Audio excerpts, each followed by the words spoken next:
তোমাদের সকলকে আরও একবার স্বাগত জানিয়ে আজকেও একটা দুর্দান্ত রেসিপি নিয়ে চলে এসেছি।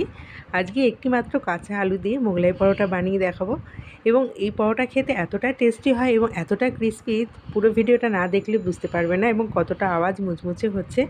আশা করি দেখে তোমরা বুঝতে পারছো আর ভীষণ ক্রিস্পি হয়েছে। একবার এই মোগলাই পরোটা বানাতে শিখে গেলে বন্ধুরা দোকান থেকে কিনে আর খেতে ইচ্ছে করবে না, এটা এতটাই টেস্টি হয়। এবং ভেতরে স্টাফিংটা দেখো, অত্যন্ত লোভনীয় এই মোগলাই পরোটা তোমরা সহজেই বাড়িতে তৈরি করে নিতে পারবে। আর রোজ রোজ রুটি পরোটা খেতে ভালো না লাগলে যে কোনো সন্ধ্যাবেলায় অথবা সকালে জলখাবারে কিন্তু এই পরোটা বানিয়ে ফেলাই যায়। তো চলো বন্ধুরা, পুরো ভিডিওটা স্কিপ না করে তোমরা দেখতে থাকো। আশা করছি আজকের ভিডিওটাও ভীষণ ভালো লাগবে। এখানে মোগলাই পরোটা বানাবার জন্য নিয়েছি একটা আলু, একটি পেঁয়াজ কুচি, আর কাঁচা লঙ্কা কুচি, ধনেপাতা কুচি। তবে ভালো মতো কুচি করে নিতে হবে। চপার থাকলে চপার বোর্ড তোমরা সাহায্য নিতেই পারো। আর এখানে আমি এখন আলুটাকে গ্রেট করে নেব, তার জন্য একটা গ্রেটার নিয়েছি। আর গ্রেটারের ছোট অংশটা দিয়ে প্রথমে আমি গ্রেট করছিলাম, কিন্তু অত্যন্ত ছোট হয়ে আলুটা বেরোচ্ছিল, তাই আমি ভাবলাম যে গ্রেটারের যে বড় অংশটা রয়েছে, মানে মাঝারি অংশটা, তো সেই অংশটা দিয়ে আমি গ্রেট করে দেখি।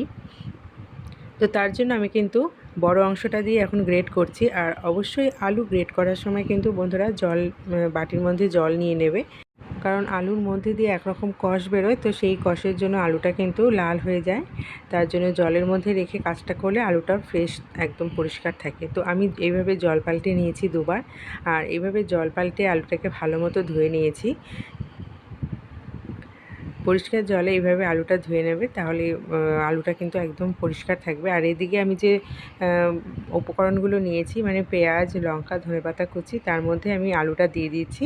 আর আলুটা কিন্তু ভালো মতো আমি নিংড়ে জলটা ফেলে দিয়েছি, কারণ এক ফোঁটা জল হলে চলবে না, কারণ আমি যে স্টাফিংটা বানাবো একদম শুকনো ড্রাই থাকবে। আজকে এই ইউনিক রেসিপিটা একবার বানিয়ে দেখো বন্ধুরা, মুখে লেগে থাকবে। মোগলাই পরোটা এতটা টেস্টি হয় খেতে। দিয়ে দিলাম এখন স্বাদ মতো লবণ, আর দিয়ে দিলাম 1 চামচ মতো পাওভাজি মশলা। যদি পাওভাজি মশলা না থাকে তোমরা চাইলে এখানে গরম মশলা ব্যবহার করতে পারো, অথবা ম্যাগি ম্যাজিক মশলা যেটা বাজারে পাওয়া যায়, বাচ্চাদের অত্যন্ত প্রিয়, সেই ম্যাজিক মশলাটাও তোমরা এখানে ব্যবহার করতে পারো। তো আমার ঘরে পাওভাজি মশলাটা ছিল বলে আমি এখানে সেটাই ব্যবহার করেছি। এখন সমস্ত কিছু একটু ভালো মতো মিশিয়ে নিলাম। আর এখানে আমি ডোটা তৈরি করব, তার জন্য 1 বাটি আমি ময়দা নিয়েছি। এখন ময়দার মধ্যে আমি দিয়ে দেবো 4 চামচ মতো সাদা তেল। তোমরা এখানে বাটার অথবা ঘিও ব্যবহার করতে পারো, অনেক বেশি ক্রিস্পি হবে। বাটার, ঘি আর তেল পরিমাণটা একটু বেশি থাকলে কিন্তু ক্রিস্পিটা একটু বেশি হয়। তো আমি এখানে দিয়ে দিলাম স্বাদ মতো লবণ। এখন ভালো মতো ময়ামটা দিয়ে নিচ্ছি, আর অল্প অল্প জল দিয়ে একটা সুন্দর সফট ডো তৈরি করব। তবে ডোটা খুব একটা নরম যেন না হয়, একদম যেন মিডিয়াম থাকে। আজকের এই রেসিপিটা তোমাদের ভালো লেগে থাকলে অবশ্যই লাইক করে দিও, আর কমেন্ট বক্সে তোমাদের মতামতটা জানিও এবং বেশি বেশি করে শেয়ার করে দিও।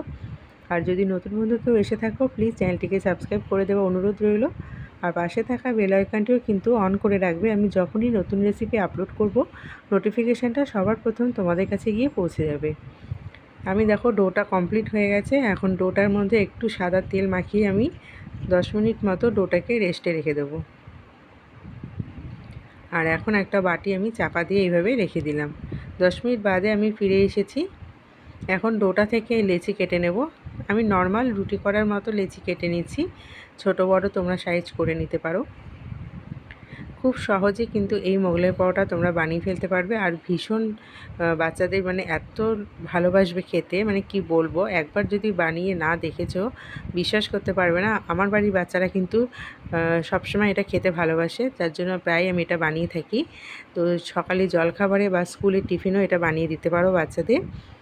এখন প্রথমে একটা লেচি নিয়েছি, আর লেচিটাকে শুকনো ময়দা দিয়ে একটু রুটির মতো করে আমি বেলে নেব। খুব সহজেই কিন্তু এই মোগলাই পরোটা বাড়িতে বানানো যায়।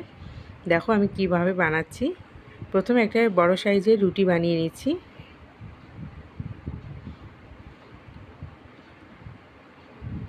আর একটু পাতলা করে এটা বেলতে হবে, বেশি মোটা হলে কিন্তু ক্রিস্পি হবে না। একটু পাতলা করে বেলবে। আশা করি দেখে বুঝতে পারছো যে আমি কতটা পাতলা করে এটা বেলেছি। চারিদিক ভালো মতো এটা ছড়িয়ে বেলতে হবে। এখন আমি যে পুরটা বা স্টাফিংটা বানিয়ে রেখেছিলাম, সেই স্টাফিংটা মাঝখানে দিয়ে দিলাম, একদম মাঝ বরাবর দেবে। আর আমি যে কায়দায় এটা ভাজ করেছি, এক ফোঁটা কিন্তু স্টাফিং বাইরে বেরিয়ে আসেনি তেলে ভাজার সময়, বা খুলেও যায়নি। তাই মনোযোগ সহকারে তোমরা দেখতে থাকো, ভীষণ ভালো লাগবে। চারিপাশে এইভাবে একটু প্লেন জল আমি লাগিয়ে দিচ্ছি, মানে প্লেন জলটা কিন্তু আঠার কাজ করে, এটা আমরা অনেকেই জানি। ময়দার মধ্যে এইভাবে প্লেন জল মাখিয়ে নিলে কিন্তু আঠার কাজ করে। এবার ভালো মতো আমি ভাজ করে দিলাম একটা পার্ট, অপর পার্টটাকেও আমি ওপরে দিয়ে দিলাম। আর দুটো সাইড তোমরা দেখতে পাচ্ছ, এই দুটো সাইডও প্লেন জল আমি মাখিয়ে নিয়েছি। আর ভালো মতো একটু আঙুল দিয়ে চিপে দিতে হবে, না হলে কিন্তু স্টাফিংটা বেরিয়ে যেতে পারে, তার জন্য ভালো মতো চিপে দেবে। আর মাঝখানটা একটু হালকা হাতে প্রেস করে দিলে কিন্তু স্টাফিংটা চারিদিকে ছড়িয়ে গেল। রেডি হয়ে গেল আমার একটা মোগলাই পরোটা। তুলে নিচ্ছি। এরকম কায়দায় আরও বাকি তিনটেও আমি তৈরি করে নেব, আর সমস্তটাই তোমাদের সামনেই করছি, তোমরা দেখেই বুঝতে পারবে। আশা করছি কোনো অসুবিধে ডাউট থাকলে তোমাদের ক্লিয়ার হয়ে যাবে। আর যদিও কোনো ডাউট থেকে থাকে তোমরা কিন্তু কমেন্ট সেকশনে আমাকে জানাতে পারো। আর অবশ্যই বাড়িতে একবার হলেও ট্রাই করে দেখবে, যে কোনো ছুটির দিনে হোক কিংবা সকালবেলা সন্ধ্যাবেলা জলখাবারে। বাচ্চারা, বাড়ির বড়রা প্রত্যেকেই ভীষণ মজা করে খাবে এবং খেতে অত্যন্ত সুস্বাদু হয় আর ভীষণ লোভনীয়। একই রকম কায়দায় কিন্তু আমি জলটা লাগিয়ে দিলাম। আবারও বলে দিচ্ছি, এটা কিন্তু প্লেন জল, কোনো রকম গরম জল না, একদম নর্মাল টেম্পারেচার জল।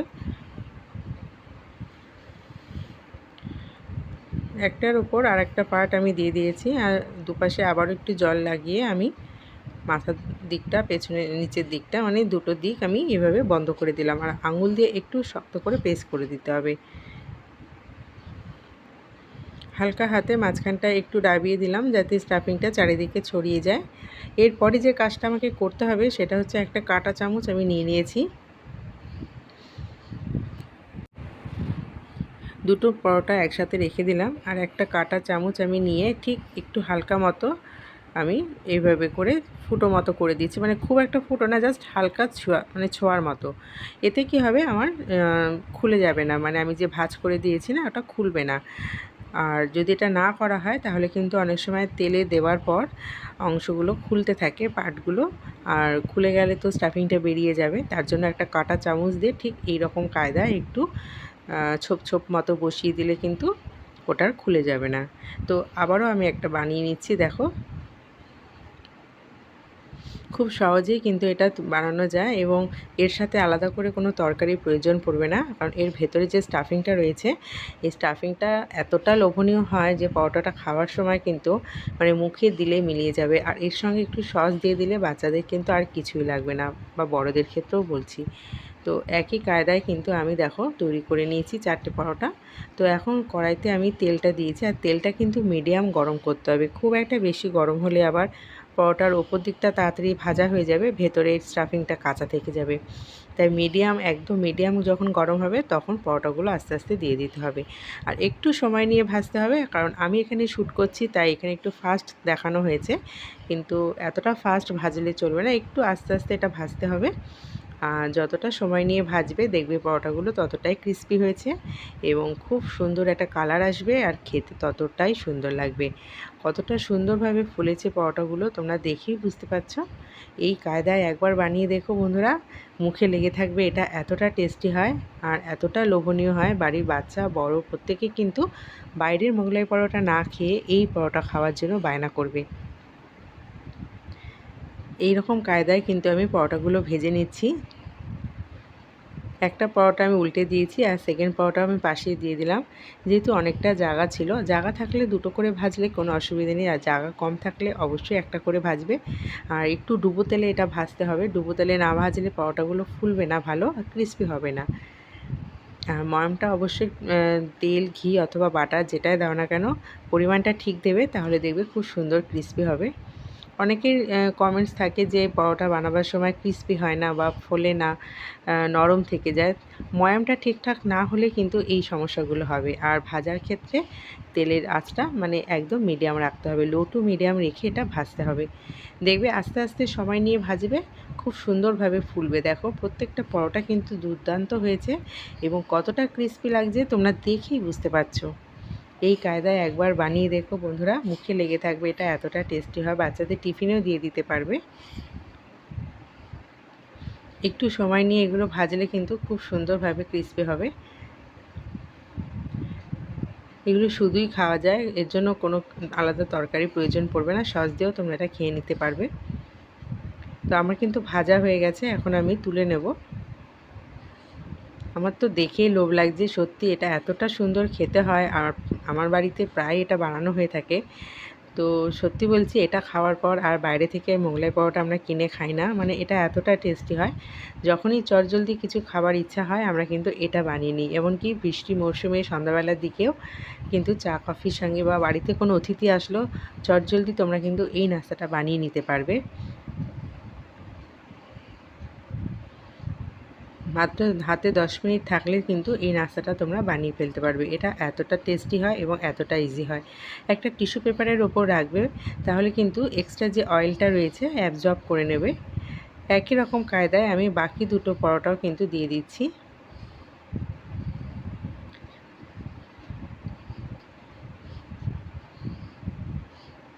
এই কায়দায় একবার তোমরা বানিয়ে দেখো বন্ধুরা, সত্যি বলছি একবার বানালে কিন্তু বাড়ির প্রত্যেক সদস্যরাই বারবার তোমাদের রিকোয়েস্ট করবে যে এই মোগলাই পরোটা বানাবার জন্য।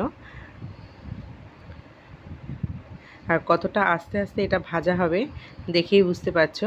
আমি মাঝে মাঝে কিছুটা স্লো মোশন দিয়েছি, কারণ বেশি একটা ফাস্ট আমি রাখিনি, তাহলে অনেক বন্ধুদের হয়তো বুঝতে অসুবিধা হবে যে এটা একটু বেশি হাই ফ্লেমে ভাজা হচ্ছে, কিন্তু সেটা নয়। একদম লো টু মিডিয়াম আছে এটা ভাজতে হবে, তাহলেই কিন্তু এতটা সুন্দর ক্রিস্পি হবে। দেখো, দেখেই বুঝতে পারছো, এটা আমি উল্টে দিয়েছি, কতটা সুন্দর ক্রিস্পি হয়েছে। আবারও বলে রাখছি বন্ধুরা, যদি রেসিপিটা ভালো লেগে থাকে অবশ্যই অবশ্যই আমাকে লাইক করে দেবে ভিডিওটা, এবং বেশি বেশি করে শেয়ার করে দেবে সকলের কাছে, যাতে সকলেই মাত্র 10 মিনিটে একটি কাঁচা আলু দিয়ে এই মোগলাই পরোটা বানিয়ে ফেলতে পারে। আর যদি কোনো ডাউট থেকে থাকে অবশ্যই কমেন্ট সেকশানে মতামতটা জানাবে তোমাদের কেমন লাগলো। আর নতুন বন্ধু এসে থাকলে প্লিজ আমার চ্যানেলটিকে সাবস্ক্রাইব করে পাশে থাকা বেল আইকনটিও কিন্তু সবসময় অন করে রাখবে, কারণ আমি যখনই নতুন রেসিপি আপলোড করব নোটিফিকেশানটা সবার প্রথম তোমাদের কাছে গিয়ে আগে পৌঁছে যাবে। দুটো পরোটাই কিন্তু আমার ভাজা একদম কমপ্লিট হয়ে গেছে, এখন আমি গরম গরম পরিবেশন করব। তো চলো দেখো বন্ধুরা, প্রত্যেকটা পরোটা কতটা ক্রিস্পি হয়েছে, কতটা মুচমুচে হয়েছে, বাইরে থেকে দেখে কি দারুণ লাগছে, আর ভেতরটা ঠিক ততটাই টেস্টি। আমার পুরো ভিডিওটা দেখার জন্য তোমাদের অসংখ্য ধন্যবাদ জানিয়ে আজকের মতো রেসিপিটা এখানেই শেষ করছি। আবার চলে আসবো নতুন একটা রেসিপি নিয়ে। ভালো থেকো, সকলকে ভালো রেখো।